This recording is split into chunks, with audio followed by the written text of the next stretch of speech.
Hello check.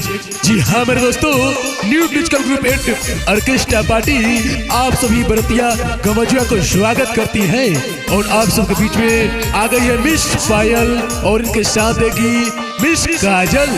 लड़कियां ज्यादा भाव मत खाओ और जो बरतिया गमजुआ कह रहा है सुनो। अलही तू नाचेगे गोरी ताको हम सब तोरे ओरी। अलही तू नाचेगे गोरी झकाहो सब तोरे ओरी। झूठो तू कहो ही तोरा मार पड़तौ रे। है गे झूठो तू कह तोरा मार पड़तौ रे। बरतिया नहीं डरलौ गमजुआ न डरतौ गे। छुएला तोहर ढोरी टरोली पर चढ़तौ गे। छुएला तोहर ढोरी टरोली पर चढ़तौ गे। छुएला तोहर ढोरी टरोली पर चढ़तौ गे। टरोली पर चढ़तौ गे। छुएला तोहर ढोरी टरोली पर चढ़तौ गे। कम तोर उमर हऊ सुन गे पतर की। ऐसन हच कई बऊ की हिल जाइतौ धरती। हिल जाइतौ धरती। कम तोर उमर हऊ सुन गे पतर की। ऐसन हच कही बहु से हिल जातौ धरती। चिखाओ दुनु सेब न त भीतर सरतौ गे। चिखाओ दुनु सेब न त भीतर सरतौ गे।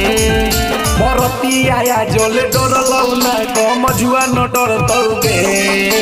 छुएला तोहर ढोरी टरोली पर चढ़तौ गे।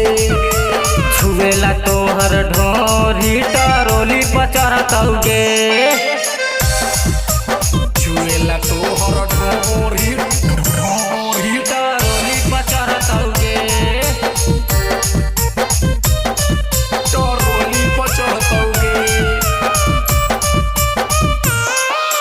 छुएला तोहर ढोरी टरोली पर चढ़तौ गे। करहौ बवाल तोर टमाटर जैसन गाल गे। सुपर तू हलहिया के साटा के माल गे। करहो बाबाल तोर टमाटर नियन गाल गे। सुपर पारे तू के सटा के माल गे। संजय सारा पियो मन पीछे पड़तौ गे। संजय सारा बिया मन पीछे पड़तौ गे।